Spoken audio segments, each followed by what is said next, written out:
When you hear the truth and you know deep down within your heart and soul that it is the truth, and yet you still refuse to act upon it, it is then that your soul begins to truly die. Because that very moment proves that you're in fact mentally enslaved. During the physical enslavement of Black people, those who stopped trying to escape eventually stopped noticing their mental change. Today, during the mental enslavement of Black people, those who do not critically think never notices their mental change. Millions of Black people are now mentally enslaved by the white society. Mental slavery is the worst form of slavery because it gives you the illusion of freedom. It makes you trust, love, and defend your oppressors while making enemies of your own people who are trying to free your mind. Imagine a people so mentally enslaved that they walk around daily with a computer in the palm of their hands, which provides them with access to unlimited, verifiable information. But yet they insist on believing in a false religion that was brutally beaten into the minds of their ancestors. Millions of Black people are so mentally enslaved that they literally not only get their morals from a Bible written by history's proven most immoral group of people, but in fact from a Bible that was in fact written by history's most ungodliest group of people. Millions of Black people insist that a Bible that was brutally beaten into the blood-soaked minds of our ancestors by their ungodly enslavers will now set us free. This belief is an idiotic one, because if the Bible could truly set us free, it would have been kept as far away as possible from our enslaved ancestors instead of being brutally forced upon them as it in fact was. Imagine a people so mentally enslaved that they've totally normalized calling themselves niggers, thugs, bitches, and hoes. They've also normalized sagging their pants, glorifying pimps, and they've normalized constantly making negative, unfounded generalization about their own racial group, while speaking favorably of Caucasians in spite of a brutal history of discrimination and oppression. These behaviors are not intelligent, they're not normal, they're in fact stupid. But our people are so brainwashed and mentally enslaved by the white society that speaking out against these noted behaviors literally offends millions of Black people. Millions literally makes enemies of those of us who speaks the truth. This upside down within our culture is by deliberate social engineering by white oppressive forces.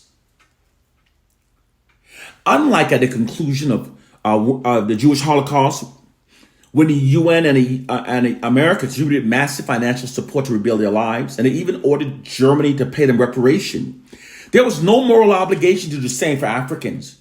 Although the African Holocaust lasted hundreds of years longer, resulted in millions of more deaths, and more greatly decimated the African culture, when slavery was abolished, America, Great Britain, and the many other white nations that benefited from their brutal exploitation of Africa felt no moral obligation to restore the lives of Africans.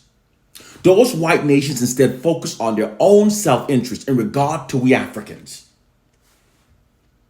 The white oppressors are unrelentingly committed towards maintaining their white social dominance over Black people. Therefore, when the blatant discrimination practice used in the past of meeting that objective became no longer socially acceptable with the changing times and resulted in unprecedented unified Black protests, they instead developed more covert methods for maintaining their dominance over Black people. Moreover, the white society's exploitation of Africans has provided with an era of which it has flourished most throughout history. To allow this era to end would be directly against the interests of the white society, especially given that the white society's dependence upon Africa's natural resources is indefinite. Therefore, after the abolishment of slavery, rather than restoring the lives of Africans, those white nations instead focused on their own self-interests. While propagating the illusion of creating a more equal and fair society through integration, white oppressive forces secretly socialized the collective minds of Black people, and they also deployed a insidious ideological subversion against Black people. Doing so will allow white oppressive forces to continue their subjugation and exploitation of black people without any black resistance, because these tactics are not easily recognized nor are they easily comprehended by their black victims.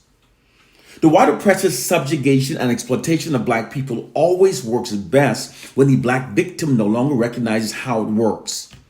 Therefore, those of us who know the truth must teach African proverb. The white society socialized black people to think and behave in ways that serve to protect the system of white supremacy. Socialized is when the oppressors exploit their monopoly over information that are systematically fed into the collective minds of the oppressed to manipulate the oppressed to think and behave in ways that are beneficial to the oppressors. This is all possible because the human mind is like a computer.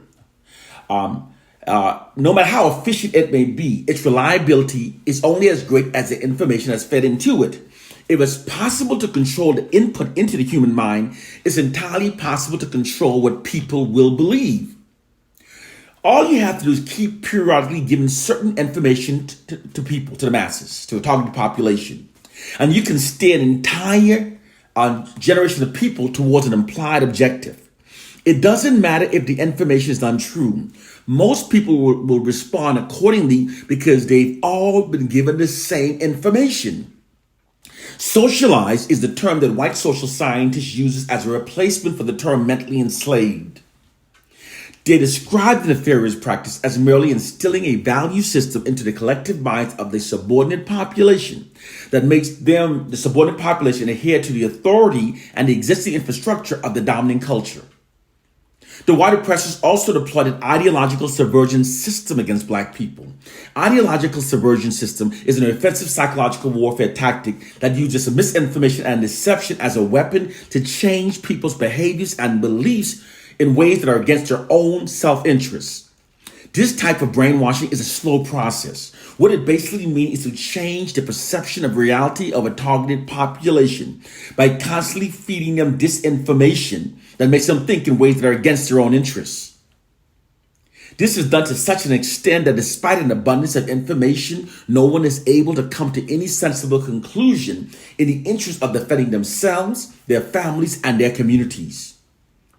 This noted ideological subversion system is what's deployed against African Americans, and this is what was used to steer us away from calling us brothers and sisters, where in which we're more unified, and we implemented the most effective unified black protest in U.S. history, to now we're calling ourselves niggers and bitches, and we're now more divided than any previous time in history. It's also why many black people changed from knowing that white oppressive forces are our worst enemies to now many of us are insisting that it's ourselves that are our worst enemies. It's also why many black people also now respect, admire, and trust Caucasians in spite of such a brutally horrific history of oppression and discrimination. This ideological subversion system it also keeps black people believing the fraudulent worst narratives about ourselves, because doing so demoralizes us, divides us, makes us self-loathing, lowers our collective self-esteem, shift our collective aggressions away from the white society and redirect it towards ourselves. And it makes us more compliant with white dominance over our lives. In many cases, it makes us even prefer it. Keeping black people within this collective condition makes us easier to control and subjugate. Our culture has been changed in ways to think that are against our own self-interest. And it's always by deliberate design whenever the oppressed starts thinking and behaving in ways that are beneficial to their oppressors.